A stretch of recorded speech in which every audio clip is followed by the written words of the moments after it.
Georgia Air Show parachutist failed to activate. I remember little of the incident, I just remember that I remember it. It's more the thought of what happened than what happened itself. I was young at the time, 6, so I've pretty much lost all visuals of the incident. But I do remember this feeling of dread and unease and just general wrongness, a this was not supposed to happen sort of feeling. All very frightening to a young child, ideas of death and chaos and the fact that sometimes you really have no control over anything. Some sort of parachutist display doing all sorts of fancy moves. Was it called a cutaway? I don't recall. Then there he goes doing something. No, wait, it looks like he's doing another cutaway. And then the end, ambulance, medical dogs, etc. That's when you know the show's over. All the uncomfortable loudspeaker announcements pertaining to this messy, sad occasion. Everything I just told you was a lie. There was no parachute, there was no show, there was no blood on the grass. Maybe these are all idle fantasies of things I wish I had seen and done. I dream of blood like great Roman fountains, and I want chaos and disorder. I want wives weeping and children crying and wetting themselves uncontrollably. What a miserable, boring life to lead. No blood, no death, nothing out of the ordinary, nothing new or worth talking about. Just inventions and fictional exploits. Lifelong pain is the price of survival. We live and think and are forced to agonize over all the stupidity in the world. Or maybe I'm the only one who's offended by the proceedings. I'm sure a vast majority of people are blindly content sheep with everything, and I can't have anything to do with these people, or rather they'd have nothing to do with me. I am not permitted to enjoy life in the land of the stupid. Ignorance is bliss, and to be aware is to be aware of pain. I cannot fathom going through life without thinking as much as I do. I don't want to be a filthy, dirty animal slut. I mean, whiny, contemptuous little freaks and bloody, bleeding sluts and animal-broken fucking filthy retards. They slobber all over themselves and over pornography and over shiny things on the television. And you want to kill all of them, shoot them all in the face, and their stupid parents and their stupider children. The street should run red with the blood of the idiots. Evolution did not cease with our growing of thumbs, though most people could even go without that.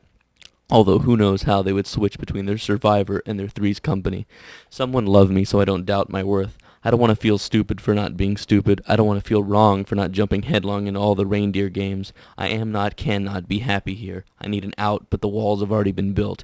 People walk by like seeing eye dogs, so dumbly unfriendly in their tasks. I would love to talk to you, but as you can see, I'm awfully busy. Actually, no one wants to talk to me. Other people stumble upon treasures like candy. I have to try and try and try for nothing, while she continually can find someone new, but can never find time for me. I get a strand of her hair, but I lose it, and she won't give me another, so she must go, and she gives me a hug, and I feel that, and I do not let go, of course, until she says, "You can let go now," and then she leaves. I spent Valentine's Day within a house of dead wildlife. How pathetic is that? It fits in so well. I walk lonely through the doors, and their blank, wounded stares offer no love or sympathy. If they were alive, they'd attack me, but I am safe. Their size is pretty and stationary. Their teeth are just for decoration, like the testicles of a religious priest-type person or certain unwantable people that I could mention, just for decoration. So they let me walk around and do little to stop me, and I walk around like a fool taking bad pictures of their propped-up carcasses. But they are cold and dead, and so am I, or getting there. What do I have? What have I got to look forward to? About as much as these trophies of an obsolete worldview. But no one cares. You can kill someone, stuff them full of sawdust, and prop them on your mantle. But that doesn't mean they're going to like you. A really good illustration of what I'm talking about is because even freaky-looking bat people get to have a good time, but not a relatively normal, nicely qualified guy like myself.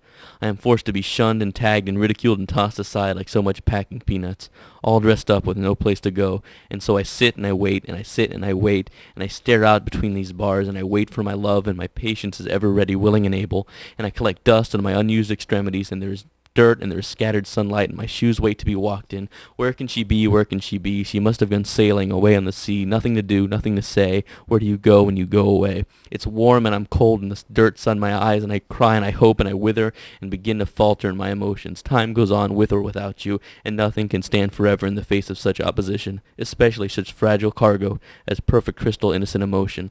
And so I wait, and I am clean to go, and my hands sweat in nervous anticipation, and because of my protective hand gear.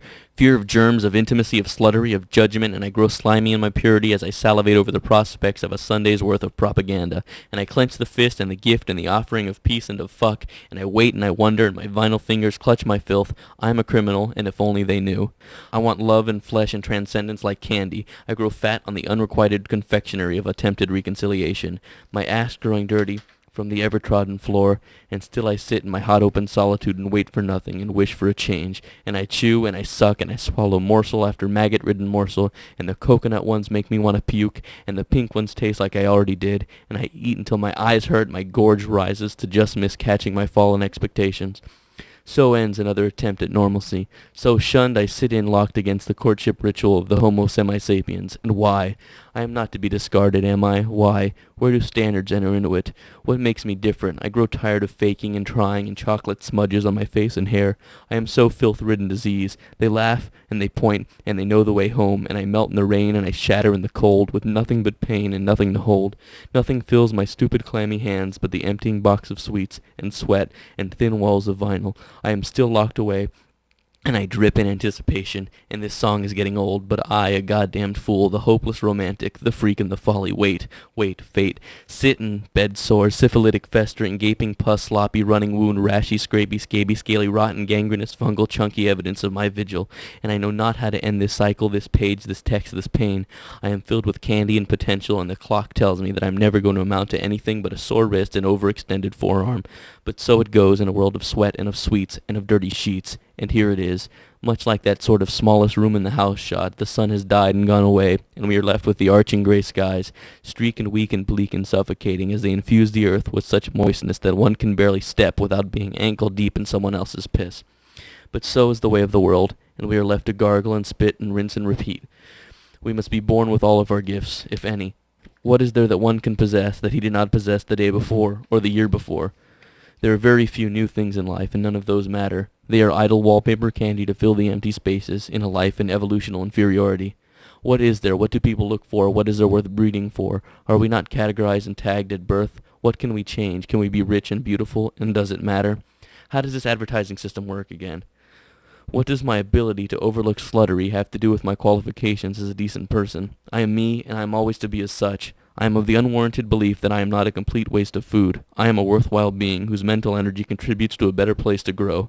I feel labeled and shunned by everything and everyone, and I can peer out from my emotional poverty but see no hope or love, and I am helpless to control it. I know there's a problem, I know it's not right, but I can't change a thing. It's too late. I see the inevitable. The ground is rushing up to smash the life out of me, like that unfortunate gentleman in that air show all those years ago.